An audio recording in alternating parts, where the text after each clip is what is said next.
loving one's family is a fundamental aspect of human relationships, and according to Jesus, it is a vital component of a person's spiritual life. In the Bible, Jesus teaches that loving one's family is not only a moral obligation, but also a key to experiencing God's love and living a life that is pleasing to Him. Jesus' teachings on the importance of loving one's family are rooted in the biblical commandment to honor your father and mother, Exodus 20:12, Deuteronomy 5:16. However, Jesus goes beyond this commandment by emphasizing the need to love and care for one's family in a selfless and sacrificial way. In the Gospel of Mark, Jesus is approached by a man who asks him to settle a dispute between him and his brother over their inheritance. Mark 12:1-40. Jesus uses this opportunity to teach about the importance of loving one's family, saying that the greatest commandment is to love the Lord your God with all your heart and with all your soul and with all your mind and with all your strength, and the second commandment is to love your neighbor as yourself. Mark 12:30-31. Jesus also teaches that loving one's family is not limited to one's immediate family members, but extends to all those who are part of the community of believers.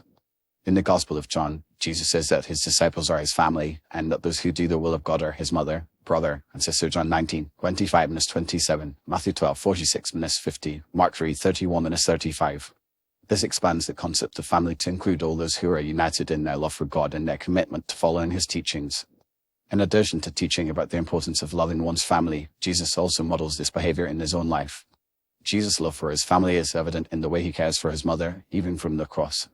As he is dying, Jesus sees his mother standing near, and he entrusts her to the care of his beloved disciple, John 19:25-27. This act of love and provision for his mother demonstrates Jesus' commitment to caring for his family, even in the midst of great suffering. Loving one's family according to Jesus also involves being willing to make sacrifices for them. In the Gospel of Luke, Jesus tells the story of the prodigal son who squanders his inheritance and returns home in humility, seeking forgiveness from his father. Luke 15:11-32. A father's response to his son is one of unconditional love and forgiveness, and he welcomes his son back with open arms.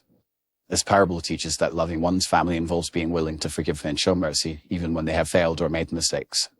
In contrast, Jesus also teaches that loving one's family does not mean prioritizing them above God. In the Gospel of Matthew, Jesus says that anyone who loves their father, mother, son, or daughter more than him is not worthy of him. Matthew 10:37. This teaching emphasizes the importance of putting God first in one's life and being willing to make sacrifices for the sake of following him. In conclusion, loving one's family is a vital aspect of a person's spiritual life, according to Jesus. It involves caring for one's family in a selfless and sacrificial way, being willing to make sacrifices for them, and being committed to forgiving and showing mercy. Jesus models this behavior in his own life, and his teachings emphasize the importance of putting God first while still loving and caring for one's family. By loving one's family in this way, a person can experience God's love and live a life that is pleasing to him. Ultimately, loving one's family is not just a moral obligation, but a key to experiencing the fullness of God's love and living a life that is filled with joy, peace, and purpose.